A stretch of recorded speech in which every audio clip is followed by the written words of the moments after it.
chini ya Samia Suluhu ulitekeleza na kuendeleza maovu na udhalimu mkubwa dhidi ya raia, wadai demokrasia na haki za binadamu kwa kufanya mambo yafuatayo: moja, kukamatwa kwa mwenyekiti wa chama taifa ndugu Tundu Antipas Lissu na kufunguliwa kesi ya uongo ya uhaini. Mbili, Chadema kuzuiwa kufanya shughuli zake halali za kisiasa kinyume na katiba ya Jamhuri ya Muungano wa Tanzania na sheria za nchi, pamoja na kufungiwa akaunti zake zote za benki na chama kuzuiwa kutumia mali zake. Tatu, udhibiti wa uhuru wa vyombo vya habari vya ndani kwa kuchuja taarifa zinazotoka kwenda kwa umma na mara nyingine kufungiwa kabisa kurusha habari zozote kwa umma. Nne, kutumia mahakama kutoa hukumu zenye kuonea na kukandamiza viongozi wa vyama vya upinzani ili kufanya vyama vya upinzani vishindwe kutimiza wajibu na shughuli zake za kisiasa.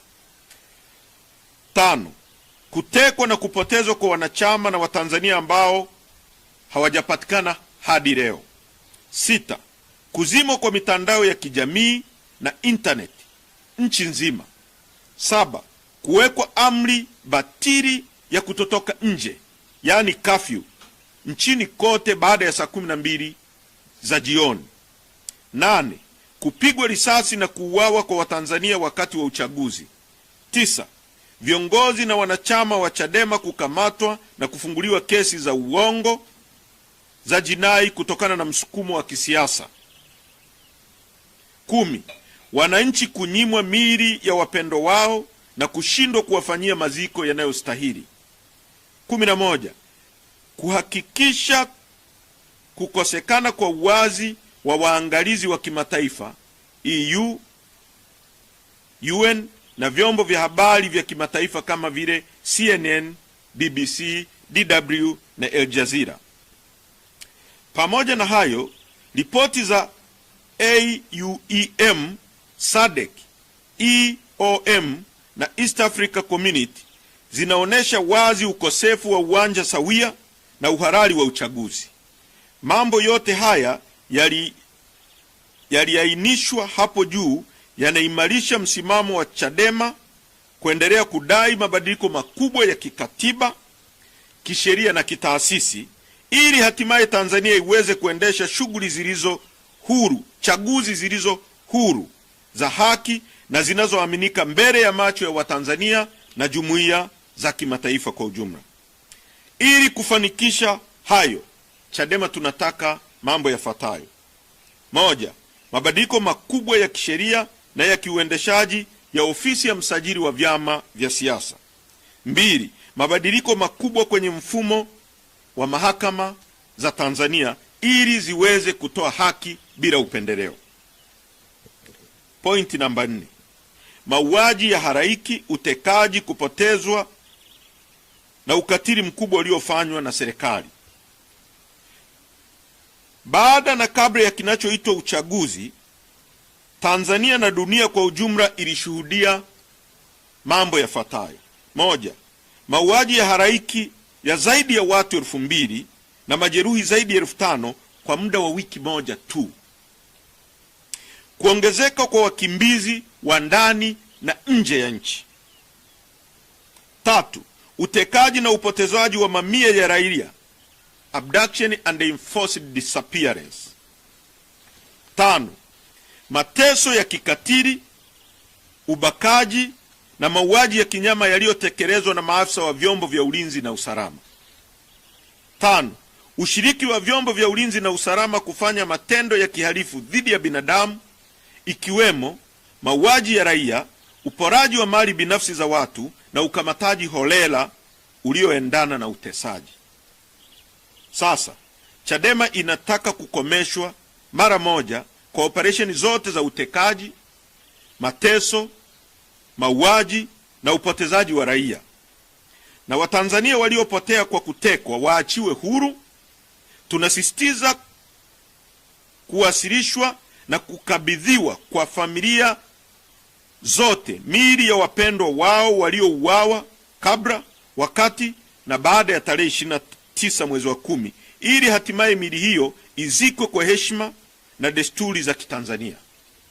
Chadema inataka uchunguzi utakaofanywa na tume huru inayoaminika yenye wajumbe wa ndani na nje ya nchi ili kubaini ukweli wa idadi ya mauaji, makaburi ya halaiki na kuwajibishwa kwa wote waliofanya uharamia huu. Pointi namba 5.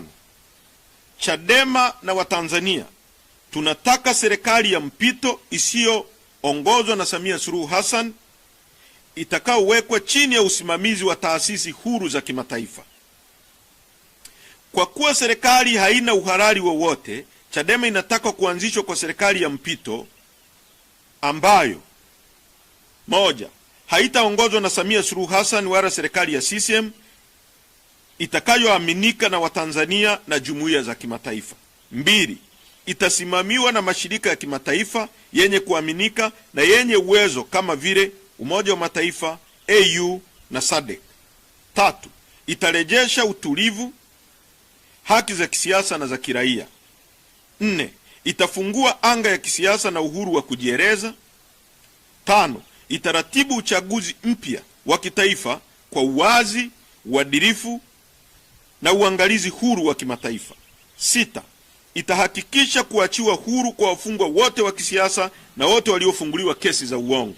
7, itahakikisha kuachiliwa kwa wote waliotekwa nyara na kufichwa katika mahabusu bubu vya siri na wanaopewa mateso yanayoratibiwa na vyombo vya dola. Pointi namba 6. Chadema na Watanzania tunataka uwajibikaji wa wote waliohusika katika mauaji na ukatili, na tunataka mageuzi makubwa ya vyombo vya usalama. Chadema inasisitiza uwajibikaji wa waliopanga, kufadhili, kuagiza, kuratibu na kutekeleza uhalifu.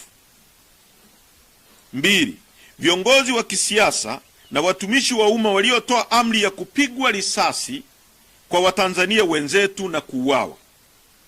3, maafisa wa juu na chini wa usalama waliohusika moja kwa moja au kwa kufumbia macho matendo ya uvunjifu wa haki za binadamu na mauaji dhidi ya raia. Maafisa wa juu ambao lazima wawajibike au kuwajibishwa ni wakuu wote wa vyombo vya ulinzi na usalama, yaani IGP, CDF, DGTs, kamishna mkuu wa uhamiaji, kamishna mkuu wa magereza, mkuu wa operation na mafunzo wa jeshi la polisi. 5, aliyekuwa waziri wa mawasiliano, habari, teknolojia na wote waliohusika kuzima mitandao ili kuruhusu mauaji ya kinyama ya halaiki kutokea. Sambamba na hilo, Chadema inataka mageuzi makubwa ya kimfumo, kitaasisi ndani ya jeshi la polisi na vyombo vyote vya ulinzi na usalama vya nchi yetu. Hii inajumuisha kuwa na chombo cha kuvimulika vyombo hivi vyote, yani oversight body. Pointi namba 7. Fidia kwa familia zilizopoteza wapendo wao na wananchi waliopoteza viungo vya miili yao. Msimamo wetu mwingine ni kwamba kila familia iliyopoteza mwanafamilia au raia yoyote aliyepoteza viungo lazima alipwe fidia. Fidia hii si malipo ya kawaida, bali ni hatua ya kutambua kwamba dola ilihusika katika mauaji kimataifa, kufuatilia matendo ya kihalifu yaliyo kwa kutumia vyombo vya dola, na tunatoa wito kwa jumuiya za kimataifa kuwawekea vikwazo wote waliohusika kupanga, kutekeleza uharamia huu wa uhalifu dhidi ya binadamu kama ifuatavyo. 1, wahusika wote wa uhalifu dhidi ya binadamu wanapaswa kuwekewa vikwazo vya kutosafiri nje ya nchi, wao na familia zao. 2, fedha zinazoletwa kwa nchi zisipelekwe kwa serikali isipokuwa ziende moja kwa moja kwenye asasi za kiraia ili ziweze kutumika kusaidia wananchi kupata huduma ikiwemo madawa na huduma nyingine. Kwa mchakato shirikishi wa mabadiliko ya katiba ulioongozwa na tume ya Jaji Joseph Sinde Warioba. Namba 9. Chadema inaiomba jumuiya ya kimataifa kufuatilia matendo ya kihalifu yaliyofanywa na serikali ya Tanzania iliyo haramu na dhalimu kwa kutumia vyombo vya dola, na tunatoa wito kwa jumuiya za kimataifa kuwawekea vikwazo wote waliohusika kupanga, kutekeleza uharamia huu wa uhalifu dhidi ya binadamu kama ifuatavyo. 1. Wahusika wote wa uhalifu dhidi ya binadamu wanapaswa kuwekewa vikwazo vya kutosafiri nje ya nchi, wao na familia zao. 2. Fedha zinazoletwa kwa nchi zisipelekwe kwa serikali, isipokuwa ziende moja kwa moja kwenye asasi za kiraia ili ziweze kutumika kusaidia wananchi kupata huduma ikiwemo madawa na huduma nyingine. 3. Vikwazo kwa kuzuia Tanzania kuuziwa silaha, kwa sababu silaha hizo zinatumika kuua wananchi wasio na silaha wanaodai uwepo wa utawala wa sheria, wananchi wanaotaka utawala unaozingatia misingi ya haki, wananchi wanaotaka uchaguzi huru na haki, na Watanzania wanaopinga vitendo vya Watanzania wenzao kutekwa, kupotezwa na kuuawa na vyombo vya dola. Namba 10. Kwa kuwa chama kimezuiliwa kufanya shughuli zake za kisiasa kwa amri iliyotolewa na mahakama yenye lengo la kuingilia uhuru wa kisiasa wa kufanya shughuli kwa mujibu wa katiba ya nchi yetu, na kwa kuwa chama kinatambua kuwa serikali hii ni haramu iliyopatikana kwa gharama ya damu za raia wasio na hatia na haina uhalali mbele ya umma, Chadema inatoa maelekezo kwa viongozi, wanachama, wafuasi na wananchi wote wanaopenda haki kutotoa ushirikiano kwa kiongozi yoyote wa serikali hii haramu. Inaelekeza viongozi na wanachama wake kutojiingiza kwenye vikao na mazungumzo yoyote na viongozi wa serikali hii haramu wanaotumia njia hizo ili kutafuta uhalali wa kisiasa ambao hawana, kwa sababu hawajachaguliwa na hawana ridhaa ya umma. 11. Chadema inaunga mkono madai ya haki ya makundi yote ya Watanzania ambayo yamekuwa yakitolewa kwa njia mbalimbali. Tunaunga mkono vijana wa Tanzania, Gen Z, viongozi wa dini, wanaharakati na makundi yote katika jamii kuwa nchi hii inahitaji katiba mpya ambayo itatoa suluhisho kwenye matatizo ya muda mrefu ya mifumo ya uchaguzi. Nchi hii inahitaji kuwa na uchaguzi huru, wa haki na unaoaminika. Tunapinga vitendo vya kihalifu dhidi ya raia, ikiwemo utekwaji, kukamatwa na kubambikiziwa kesi, uminywaji wa demokrasia na matumizi mabaya ya rasilimali za umma. Watanzania wenzangu, najua yaliyotokea tarehe 29 yamewaumiza sana, yamewanyong'onyeza sana.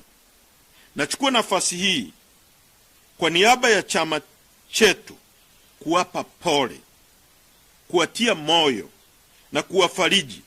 Yote mliokuwa mnapigania ni halali na ni ya haki.